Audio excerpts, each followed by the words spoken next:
dan salam sejahtera bagi kita semua. Saya Panca Surya Diharta, Jubir COVID-19 Kabupaten Muara Enim menyampaikan bahwa di Kabupaten Muara Enim salah satu ODP kita yang kemarin kita rapid test positif, kemudian kita sampaikan swabnya ke BBLK Palembang, dan hari ini pagi tadi hasilnya yang bersangkutan positif. Berarti di Kabupaten Muara Enim itu sudah ada 2 pasien COVID-19 yang positif.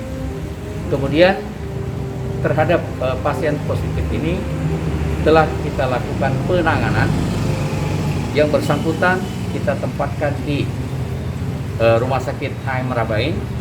Kemudian kita melakukan tracking kepada seluruh yang pernah berkontak kepada yang bersangkutan medis ini. Untuk keluarganya itu akan kita isolasi di Rumah Sehat Islamic Center dan Rumah Sakit HM Merabain. Dan yang lainnya apabila tidak menunjukkan gejala ataupun lain, itu akan kita isolasi mandiri di rumah masing-masing. Siapapun yang dari daerah zona merah itu termasuk PPDT, pelaku perjalanan daerah terjangkit.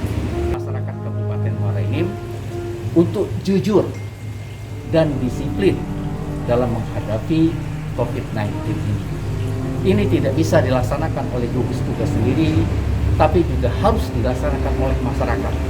Kasihan para medis ini dan kasihan juga kepada petugas untuk mengatasi COVID-19. Mungkin ini yang dapat saya sampaikan.